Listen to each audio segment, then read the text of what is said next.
السلام علیکم، نئی ویڈیو کے ساتھ آپ کی خدمت میں حاضر ہوں۔ آج کی ویڈیو ہے ایک سوال کے اوپر جو کہ بہت سارے لوگوں کا سوال ہے کہ ڈاکٹر وسیم ایک عجیب سا خوف ہے، سمجھ نہیں آتی کہ کس چیز کا خوف ہے، لیکن بہت خوف زدہ ہو گیا ہوں۔ میں بڑا بہادر ہوا کرتا تھا، اب بہت ڈر لگتا ہے۔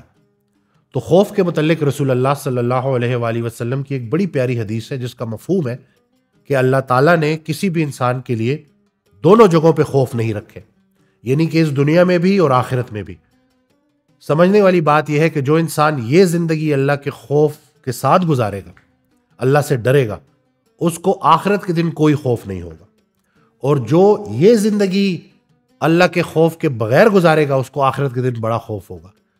تو یہ بڑی ایک موٹیویشنل سی حدیث ہے کہ جو انسان بھی خوف کو ڈائریکشن دے گیا، یعنی کہ جیسے بچہ نیند میں ڈر کے جاگتا ہے تو ماں کو پکارتا ہے، ویسے ہی انسان جب زندگی سے ڈر کے اللہ کو پکارے تو اس کو بات سمجھ آ جاتی ہے۔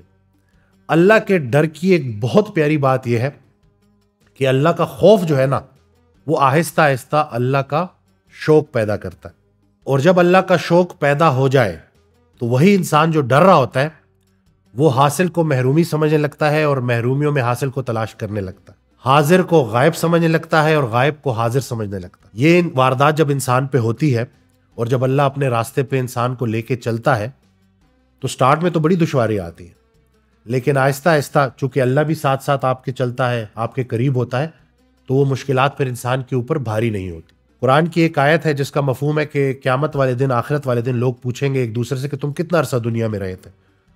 تو کوئی بولے گا کہ ایک دوپہر، کوئی بولے گا ایک شام، یعنی کہ 60-70 سال کی زندگی، اسے جڑی تکالیف، اسے جڑے خوف، اسے جڑی پریشانیاں۔ جس انسان نے اللہ کے رضا کے لیے زندگی گزاری تو اس دن اس پہ کوئی خوف اور ڈر نہیں ہوگا۔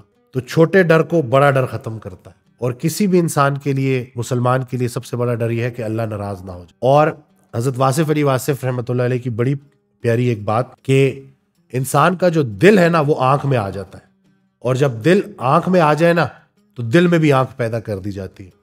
وہ خاموش چہرے پڑھنا شروع کر دیتا ہے، وہ لوگوں کے کام آنا شروع کر دیتا ہے۔ اس کو یہ بات سمجھ لگتی ہے کہ بھائی میں نے اللہ سے سارا دن کچھ مانگتے نہیں رہنا، اللہ کے لیے میں نے بڑا کچھ کرنا ہے۔ کامیابی یہ تھوڑی ہے کہ انسان حاصل کرتا جائے، اصل کامیابی یہ ہے کہ جو بھی حاصل کیا اس کو خوشی خوشی تقسیم کرتا جائے۔ ہم آدھی بات سمجھے ہیں، اسی لیے ہمیں خوف ہوتا ہے۔ خوف کیا ہوگا؟ جو حاصل ہے وہ چھن جائے۔ دیا کس نے تھا؟ اللہ نے، تو کیا وہ واپس لینے کا حق نہیں رکھتا؟ تو لیتے ہوئے جب آپ کو اتنی خوشی ہو رہی تھی تو وہ نعمت لوٹاتے ہوئے اتنی تکلیف کیوں ہو رہی ہے؟ انسان کو جب اللہ تعالیٰ مال دیتا ہے تو وہ مال آزمائش بھی ہے اور انعام بھی ہے۔ آزمائش کیسے؟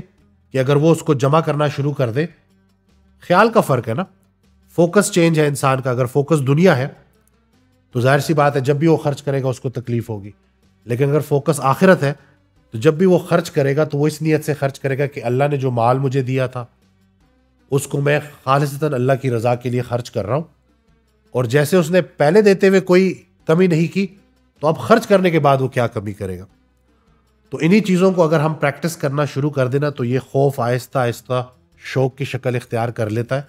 جیسے کہ قرآن پاک میں ہی ہے کہ جو شہداء ہیں ان کا مقام اللہ تعالیٰ نے بیان فرمایا ہے، اور اللہ مائنڈ کرتا ہے کہ ان کو مردہ مت کہو، وہ زندہ ہے اور میری طرف سے رزق حاصل کر رہے ہیں۔ یعنی کہ جو زندہ ہے ان کو اللہ تعالیٰ یہ ارشاد فرما رہا ہے کہ جو شہید ہو گئے ان کو مردہ مت کہو۔ تو اب مجھے بتائیں کہ پھر زندہ کون ہے؟ تو فرق صرف فوکس کا ہے کہ جن کو اللہ کے راستے کا شوق عطا ہوتا ہے پھر وہ اتنا خرچ کرتے ہیں، اتنا خرچ کرتے ہیں کہ اپنی زندگی کو بھی خرچ کر دیتے ہیں۔ ہم اسی کا مال ہیں اور اسی کی طرف لوٹ کے جانے والے ہیں۔ تو بس ذرا سی اگر یہ بات سمجھ لگ جائے تو یہ جو خوف ہے یہ شوق کی شکل اختیار کر جائے گا۔ ویڈیو شیئر کرنا نہ بھولیے گا، دعاؤں میں یاد رکھیے گا۔ اللہ حافظ۔